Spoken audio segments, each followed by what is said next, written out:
Hope everybody is doing great. The week gone by has been crazy, to say the least. Well, we had an IPS officer who took away the freedom of expression and freedom of speech from a citizen, while the liberals were busy saying that we should not burst crackers. Indian Army had a great Deepavali.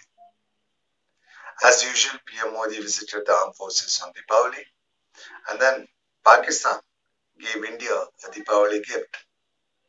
Now let's look at these events separately and actually look at the bigger picture as to how this has impacted us, as well as why, even though all these are separate events, each of them is important. Now, one of the IPS officers from Bangalore updates a tweet saying that Hindus should not be upset because bursting crackers has no religious significance. So in return, one of the citizens of the country with the ID True Indology replies saying that there is a mention of bursting crackers in Ananda Ramayana.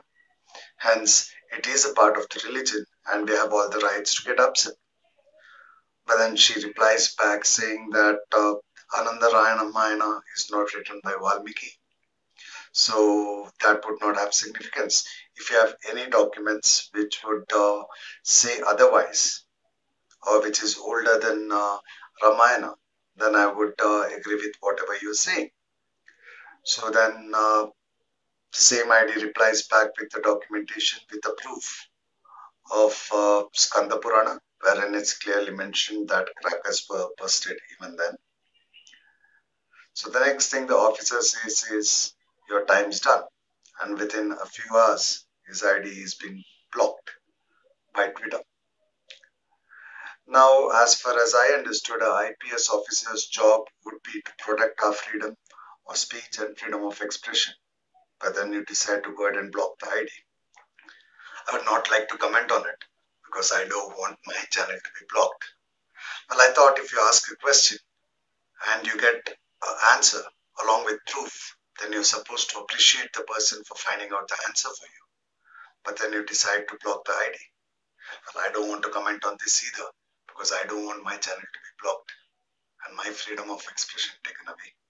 While the liberals were busy saying that we should not burst crackers, and we all were busy fighting, saying that it's our right to burst crackers, the Indian Army did agree with the liberals, did not go ahead and burst crackers. Instead, they went ahead and blasted a truck with 4 terrorists in it in Nakota. They had 11 AK-47 with artilleries and medicines made in Pakistan in that truck. But I know for sure that Pakistan is going to deny any connection with this. However, it has been alleged that these 4 guys were coming into India to go ahead and celebrate the anniversary of 26/11, and they were going to give us a bigger blast than 26/11. Well, the seriousness of this can be understood by seeing that even Modi went ahead and tweeted about it and in fact carried out a meeting with the armed forces with regards to this. Now, as usual, Modi went ahead and visited the armed forces in Longewala this time for Deepavali, and the opposition is busy saying that this is a PR stunt. Well, is it a PR stunt? And if yes, what's the benefit that Modi has out of it? Well, let me tell you personally, it did not start as a PR stunt because Modi has been doing this much before he became a prime minister. In 2009, Modi visited Sikkim, the armed forces there, so that he can celebrate Deepavali with them. In 2013, he had visited Kutch, and in 2014, he visited Kutch again. This was much before he became a prime minister. So this definitely was not a PR stunt, but is the PR team going ahead and using it for their benefit? Yes, because without any effort, all the TV channels go ahead and cover it. But what's the profit that Modi is getting out of it?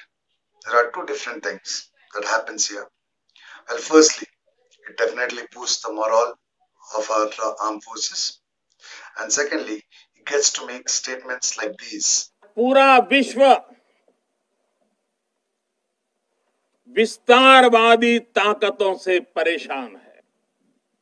आज भारत की रणनीति साफ है। आज का भारत समझने और समझाने की नीति पर विश्वास करता है, लेकिन अगर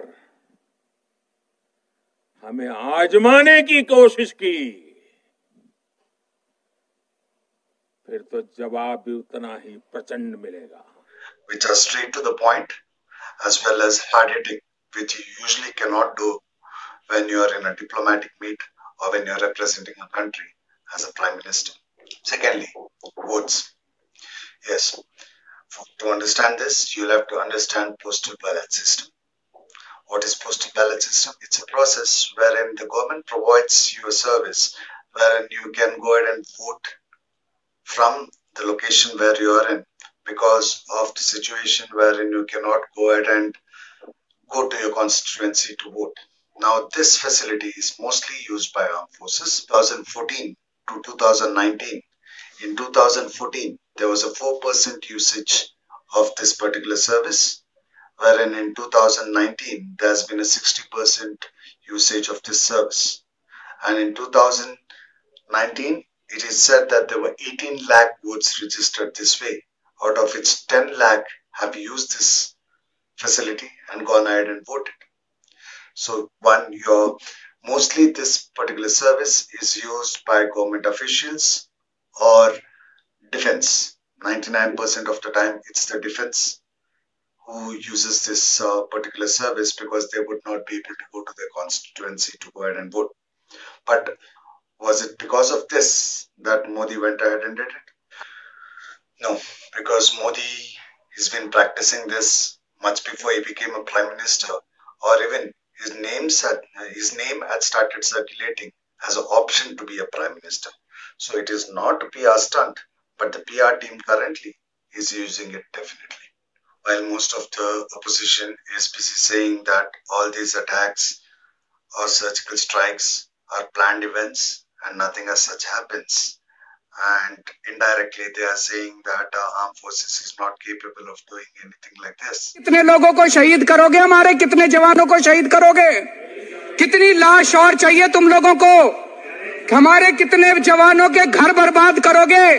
कितने परिवार बर्बाद करोगे? कितने माँ के बच्चे छीनोगे? कितनी औरतों को बेवा करोगे तुमको 300 सीट लाने के लिए? लानत है ऐसी पार्टी के ऊपर, लानत है ऐसी सरकार की। In this book or nowhere in Mr. Mushrif's book you will see the involvement of the Pakistani terrorists in 2016. और पुलवामा में जो कामयाबी है, पुलवामा में जो हमारी कामयाबी है, वो इमरान खान की क़यादत में इस कौम की कामयाबी है। Now to the fourth and the most important point. Pakistan gave a Deepavali gift to us. Yes, they have gone ahead and imprisoned Hafiz Saeed for 10.5 years. Well, 10.5 years for somebody who was the mastermind behind 26/11. Is that less? Yes, definitely less, but there is some progress. So what are we trying to see here? Is there been a change of heart from Pakistan? Has the tail gone straight? Well, no, definitely not. The tail will never go straight. But what's happened is there's a change mostly with the presidency in America, and Trump had gone ahead and stopped any funding towards Pakistan. So now they're trying to impress the new president. And secondly, this is to do with FTAF. Now what is FTAF? It's an organization which bails out countries from difficult situations, usually terror struck or famine struck. So for a country like Pakistan, which is very famous for begging money from each and every country possible, FTAF was like a boon wherein they would give you a loan at a lesser price. But then from last 3 to 4 times, they have been grey listing Pakistan for not taking any actions against terror attacks that are carried out from Pakistan.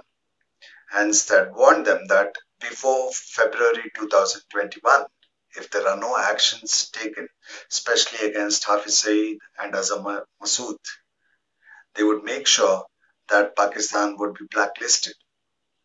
Now, if they get blacklisted, they would not get funds. If they do not get funds, that means that they would not be able to survive.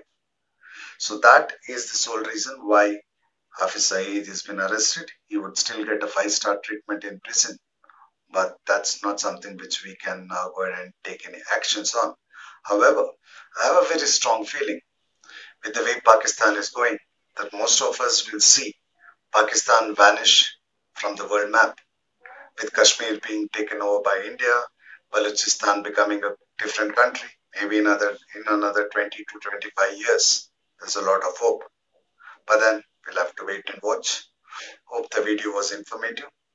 Please do subscribe to the channel if you have not, because it's your support which helps me go ahead and do my research and come up with topics which are interesting. Hope to see you in the next video. Ciao for now.